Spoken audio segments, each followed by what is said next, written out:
Okay, so for chapter 8, we're going to be taking a look at Introduction to Solutions. So a lot of the material at the very beginning of chapter 8 we're not going to heavily cover in lecture because we've already talked and done a lot of work with this information in the laboratory. Okay, so we'll just very briefly kind of go over some of that information in lecture because we've more heavily covered that in those topics in lab.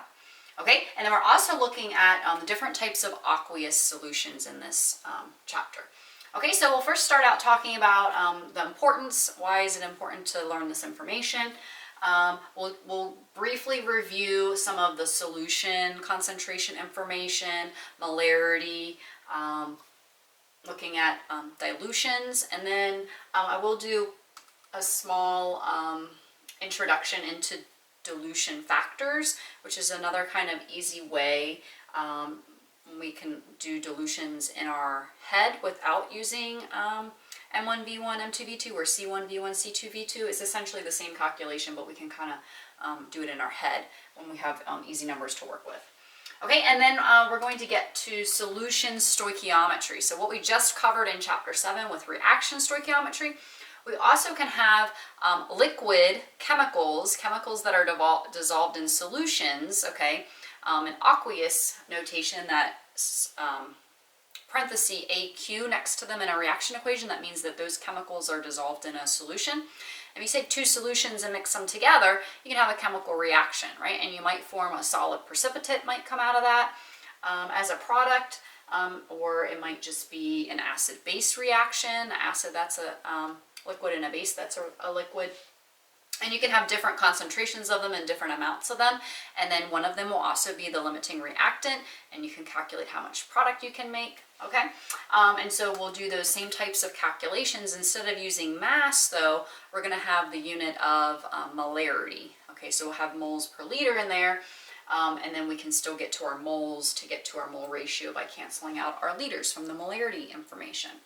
Okay, so we'll do some of those calculations there, and then we'll get some more of the bulk of the chapter, which are the different types of aqueous reactions, as well as solubility. So you may have done a little bit introduction to some of these topics in a previous chemistry course. Okay, so we have precipitation reactions, so reactions where you form a precipitate, which is a solid that's forming, acid-base reactions, reactions where you form a gas, as well as oxidation reduction reactions, also commonly known as redox reactions. And we'll take a look at oxidation states of each of the individual atoms in the chemical to figure out if those oxidation states are changing from the reactants to the products. Okay, in the precipitation reactions, we will use something called the solubility guideline table, and so that's a table in your textbook, and I'll give you a copy of that in class as well. You do not have to memorize it. You will be provided that on the exam. Okay, but we'll use the solubility guidelines for our precipitation reactions. Okay, so let's take a look at why this is important. All right, so the importance of learning about some of this information is most importantly is almost all chemical reactions, not all, but all biological reactions will occur in aqueous environment. And what that means, aqueous just means is that the medium, the place in which the reaction occurs in a liquid form is water, okay? And that means aqueous is in a solution. Okay, so you probably already witnessed a lot of these reactions previously. If you take some baking soda and you mix that with some vinegar, right, you'll get some bubbling, and so that's kind of an acid-base reaction going on there. Okay, if you have hard water, you'll get some deposits inside of your piping of some calcium deposits, and so that's a precipitation reaction that's occurring there. And then even the rusting of iron, that process is an oxidation process, so that's a redox reaction that's occurring. Okay, so lots of these reactions occur in everyday life. And as chemists, you know, we use them all the time to make things better. Okay, so again, any place where the medium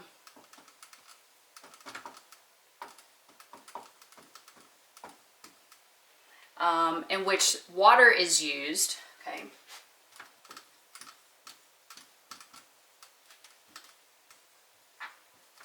okay, we will have the subscript AQ, which means aqueous, next to the chemical in a chemical reaction equation, okay?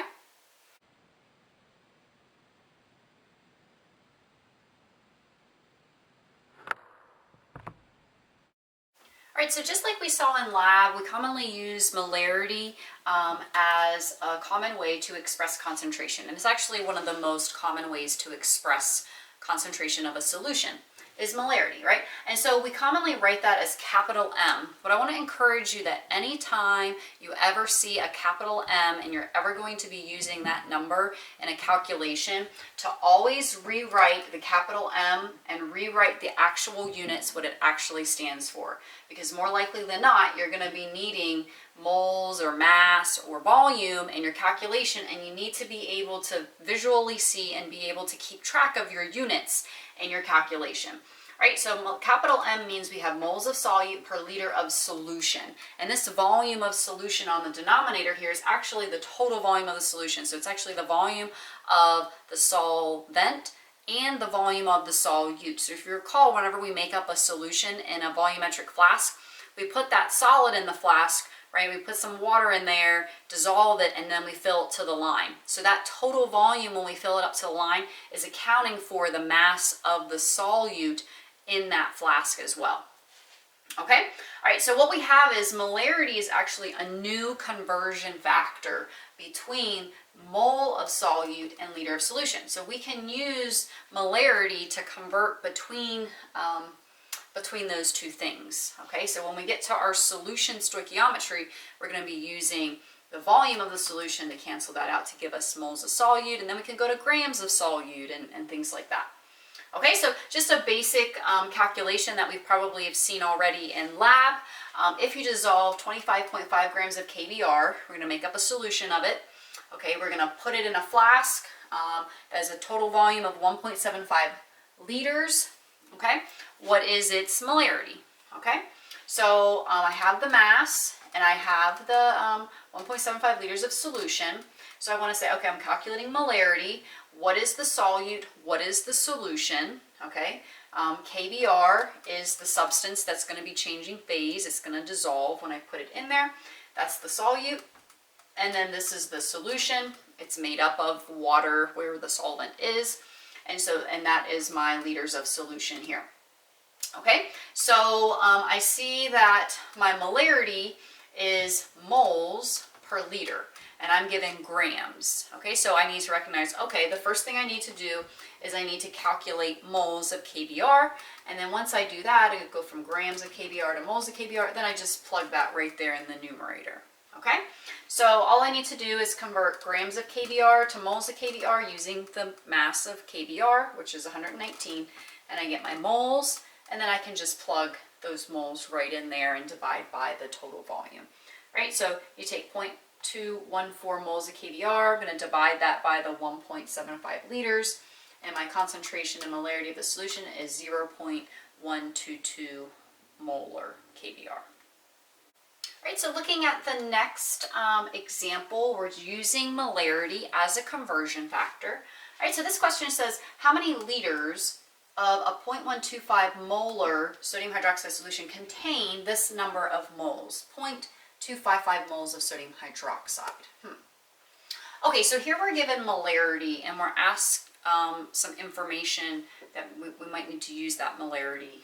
In this case, we need to calculate the number of liters. So I'm just going to say, okay, I have molarity. I'm going to pull out what's actually in that capital M, so I can kind of see what's going on here. Okay. All right, so I have 0.125 moles. Remember that the number stays with the numerator unit. So that number always stays with moles, and on the denominator, it's always just per 1 liter in here with that, what that M means, okay?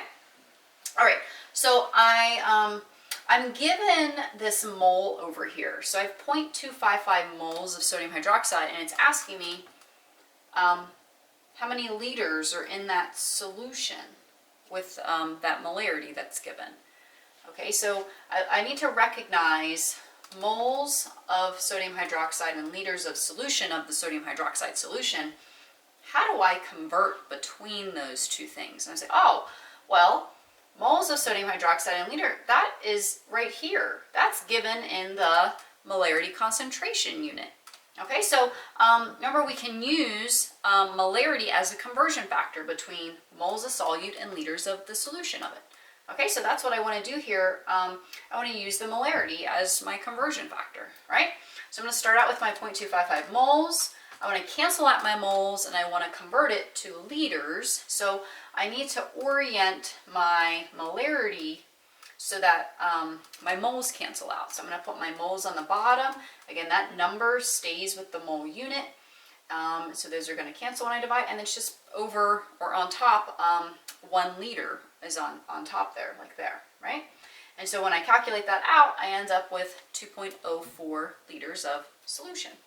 All right, so to save space in the lab, we often make up stock solutions that are very concentrated to help save space, so you don't have a whole bunch of volume of a smaller concentration. All right, so then every time you need to make up a working concentration, you would then dilute and take some of the stock to make up your less dilute solution that you're going to be using for the experiment. Right, and so that's kind of what we've been doing in the lab. C1 is our concentrated, our stock solution, and we need to calculate how much of that stock to take out to make up the working, more diluted solution with the set concentration that we know and a certain volume that we need for the experiment. Right, and so we're calculating usually the V1. Right, and we can apply that C1, V1, C2, V2 that we've been using and just kind of correlate that over to molarity if we're using molarity units, and oftentimes you'll see M1V1 is equal to M2V2, where the M stands for the molarity unit. Okay, it's kind of interesting to see that molarity is moles per liter, and you're multiplying by a liter, so those moles can't, the liters cancel, excuse me, and I end up with moles on the concentrated side. And then the exact same thing happens on the diluted side. So I have moles per liter times liter, and I end up with moles. So I have moles equals moles. So moles of the concentrated is actually equal to moles of the diluted. And so if you think about to the pellet experiments that we were doing for the paper lab, we had a stock concentration with our solute molecules inside of the flask, and then how did we dilute it? We add more water to it. So we never added more solute particles. And here this kind of shows you that the moles, when you're diluting the solution, are staying the same. They're not changing. All you're doing is adding more and more volume, which makes the molarity number go down. Okay, so moles don't change upon dilution, only the volume is changing upon dilution. Okay, and also another thing to note is these volumes are the total volume of the solution. So it's the total volume of the concentrated and the total volume of the diluted. So sometimes you have to just remember that in your calculations. Okay, so we're not going to do any other examples using this since we did several different problems with this already in the lab manual, so I'm just going to encourage you to refer to your lab manual and your lab notes for some more examples of those if you need to, or refer to the textbook. Okay, so the next thing that might be a new concept is called dilution factors. And dilution factors are actually a more simplified and easy way to maybe do the calculation of this up here when you're making up a dilution. So you're kind of going through the same math in your head, except when the numbers are easier, we don't maybe even need to do this. We can just kind of figure that out on our own. Okay, so let's look at this example here where I have a stock solution, right? And I want to know what is V1. How much of the stock, right? How much of the stock do I need to take out to make up 100 milliliters of 100 millimolar solution? Okay, so what I think about is, okay, this is 1,000 millimolar and this is 100 millimolar. Okay, and so I say, how much is this solution getting diluted by? Okay, this one is 100 and this one is 1,000. So 1,000 divided by 100, right? This is 10 times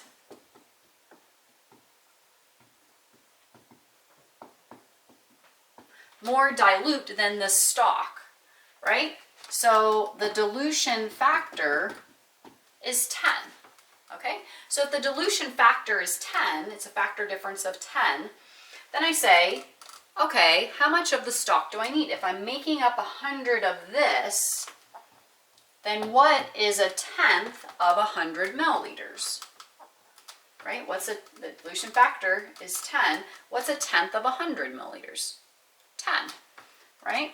And so that's how much I need of the stock. So I take 10 milliliters of stock, I put it in here. The volume is getting diluted 10 times, and a tenth of the volume is 10 milliliters that I'm making up here. So I only need 10 of that, and then the rest is going to get filled with water, right, to dilute it. So then I say, okay, well, going from the first one to the second one, I'm doing a serial dilution. How much of this stock, well, this concentrated solution, do I need to make up the next diluted solution?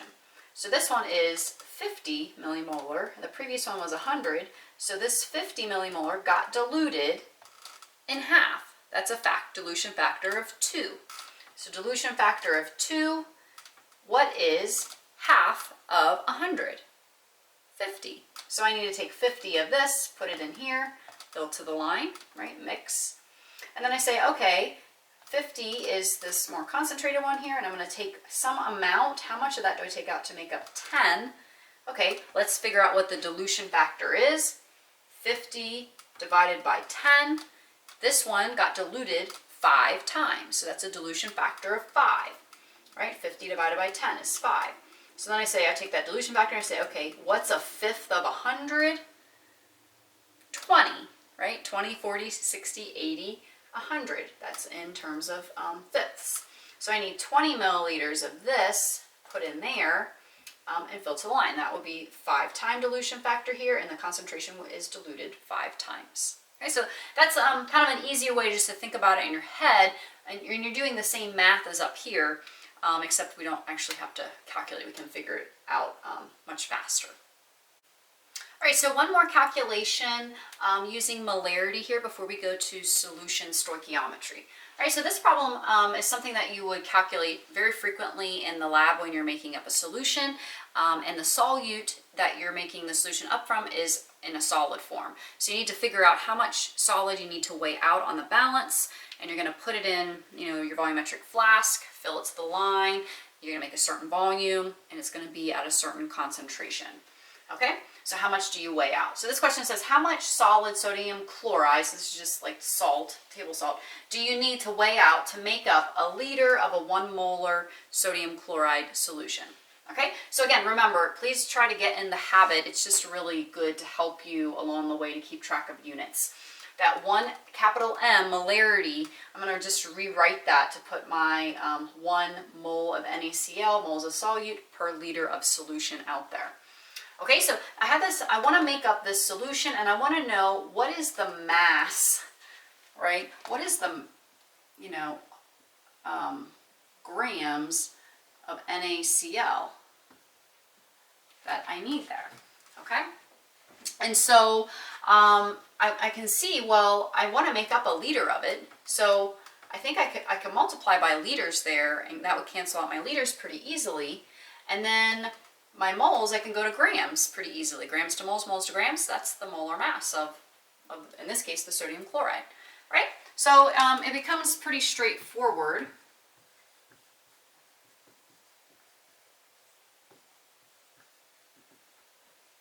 Right, so I want to get rid of my liters, so I'm making up 1 liter of the solution. Right here, I'm making up 1 liter, so those cancel. And I want to calculate how many grams I need. So I'm at moles, and I just need to go to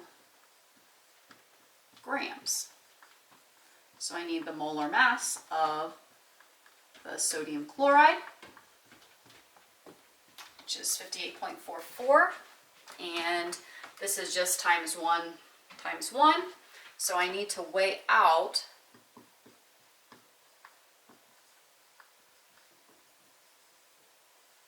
58.44 grams of sodium chloride to make up a liter of 1 molar concentration of it. Okay, so moving on to solution stoichiometry, right? So we want to always remember in solution stoichiometry, we have a chemical reaction occurring. Two solutions pour together, mix, and voila, you got a product, like usually a precipitate, like a solid will precipitate out of solution or something like that. Okay, so we're not doing a dilution. We're not doing the same solution, adding volume to it. That's not a chemical reaction. That's just, I have a solution and I add water to it. Okay, so that would be using C1V1, C2V2. That's not what we're doing. If we have a reactant and another reactant, there's solutions, we mix them together and we make some products. That's a chemical reaction. So when we have a chemical reaction and we're going to be converting between reactant and figure out how much product maybe we're going to be making, we need to think in terms of stoichiometry. We're going to use reaction stoichiometry. Okay, so if we're in a solution, we're probably going to have the molarities of those solutions, right? And so we just want to remember and recall that our molarity units, moles per liter, we can convert between moles of solute and liters of that solution. Okay, another thing we want to think about is if I have molarity of a solution and I want to go to grams of a product, maybe a precipitate that's forming in solution out of there, I'm going from one substance to something else, I have to go through the unit of moles, okay? And so, you know, I need to get just moles from my molarity information, okay? And so, for example, this question here, so if I get my moles of my reactant, because then I can use the mole ratio from the equation to go to the other thing, to the products, get those in moles, and then I can go to grams of that, right? So if it's a reaction, I need to get to moles, okay? And so I want to think, how can I get to moles from molarity? So we've done a similar calculation like this already, but we're just going to do another one just to refresh our memory. So how many moles of sodium chloride are there in 20 milliliters of 0.05 molarity concentration of sodium chloride solution? Okay, so this substance may get reacted with another substance, okay, and so I need to get to moles so that I can maybe do a calculation using the mole ratio if it's in a reaction, okay? So I have 0.05 moles per liter of sodium chloride. So again, I'm just going to kind of rewrite that capital M as moles per liter. It says how many moles are there? So I want to get just the moles out. So how can I get just the moles out? Well, I need to get rid of the liters on the bottom. And in this case, you know, I have 20 milliliters and I want to know how many moles, like how many solute, how many little pellets are in that one 20 mils of that solution. Okay, so that's in liters, this is in milliliters, so I can just do a quick conversion. I need to convert my mils to liters, right? And so I can move the decimal place 1, 2, 3 spots over, right? Because there are 1,000 milliliters in a liter. So I can just go 1, 2, 3, move that over 3 decimal places. That gives me 0.02. So then I can take that 0.02 and just plug it in right there. Okay, so I kind of do that in my head real quick. Or you could put 1 liter over 1,000 milliliters. You divide by 1,000, and that's how you get 20 divided by 1,000 gives you this number right here. Okay, so I kind of like to just move the decimal place over in my head to get it right to liters, and I don't have to show it in here, but you can show it in there so you do your prefix calculation and divide by 1,000. 1 liter on top divided by 1,000 milliliters on the bottom. You get the same number here. Okay, and so you multiply that through, that gives me, that's how many moles of sodium chloride I have. Okay, so now once I'm in moles of sodium chloride, now I can use the mole ratio to go to any other thing that that sodium chloride might be reacting with. Okay, so that's what we want to kind of keep in our head. When we're doing a reaction that involves solutions, I want to convert maybe from substance A, I might have a volume of it, and I need to maybe go to how much of the volume of B, that might be the product of something else. So we're going from one thing to the other. I need to go through the unit of moles, always, right? When in doubt, go to moles, okay?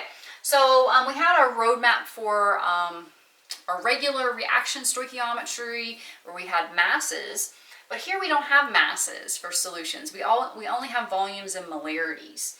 Okay, so if I'm starting with the volume of solution A, I need to get to moles of A, right?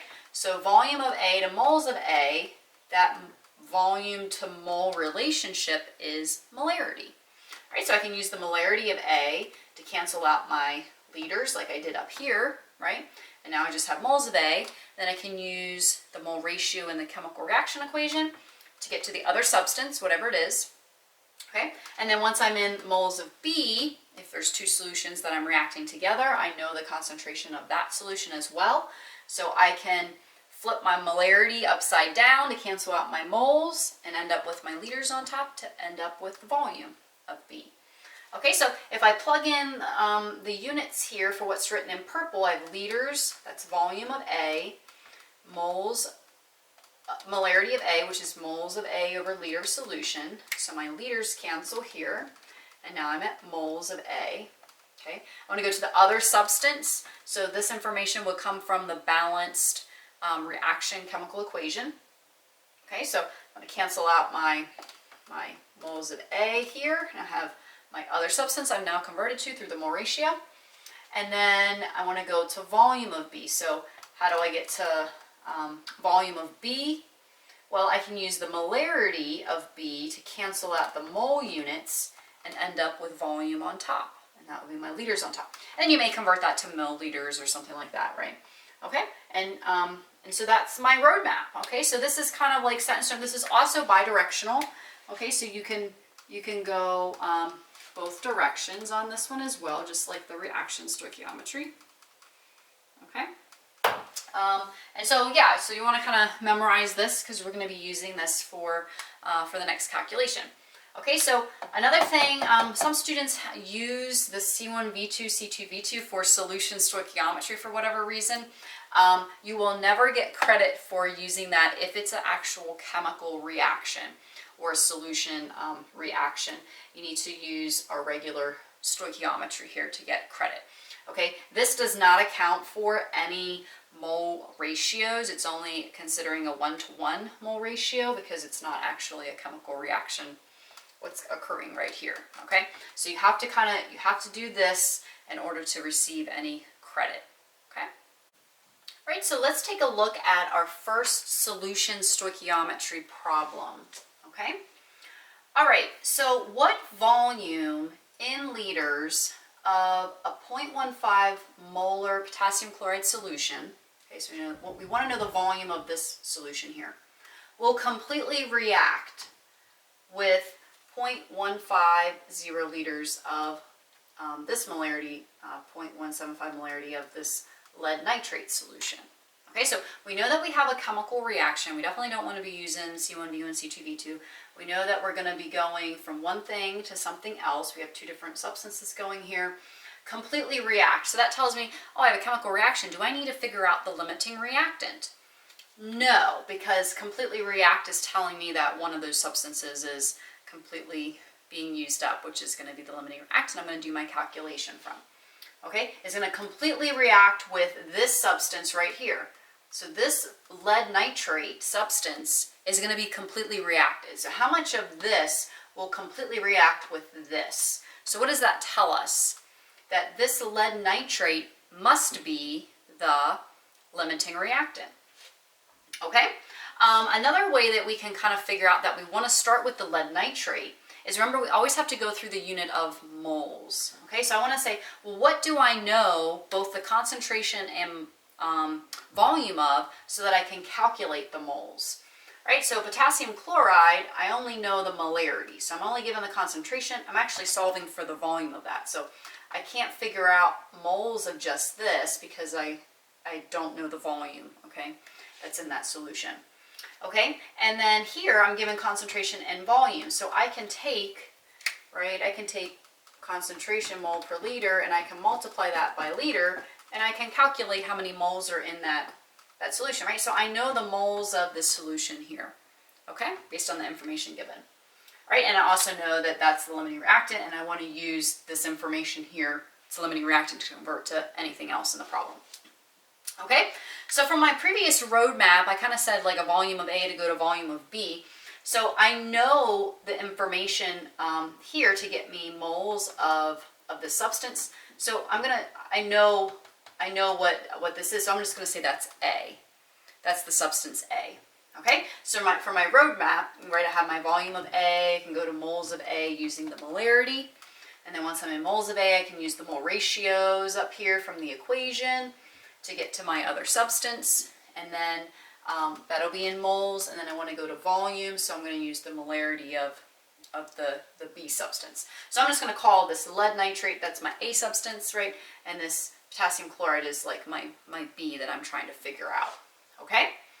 All right, so I know that lead nitrate's my limiting reactant. I know the moles of it, right? So I'm going to start out with the lead nitrate information. So 0.175 moles per liter of lead nitrate solution. And if I multiply that by the volume of lead nitrate, right, it just turns out, the volume of lead nitrate, okay, that liters here are going to cancel, so that's going to tell me this is the number of moles of lead nitrate are present. So now I'm in moles, right? I don't have to use mass or molecular weight, right? Because molarity already has moles in it, so I can skip all of that, right? So I'm already in moles of lead nitrate. Now I want to use the mole ratio to go to moles of the other thing, right? So moles of lead nitrate, I have 1 mole.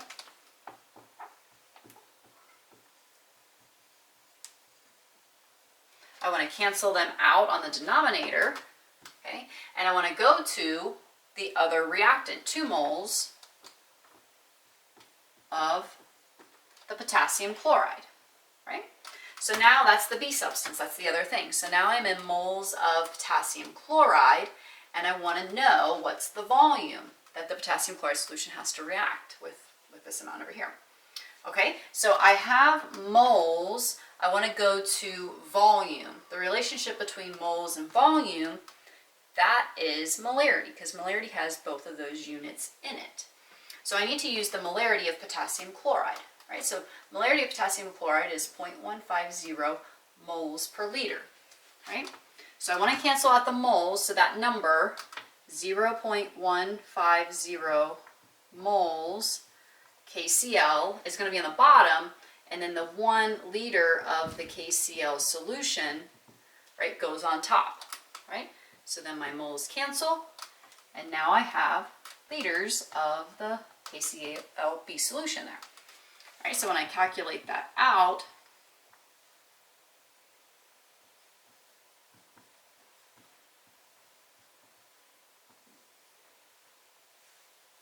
that gives me 0.350 liters of KCl. So if I hold my sig figs, I have 3 sig figs and everything, so I put that 0 in the end there for the significance there.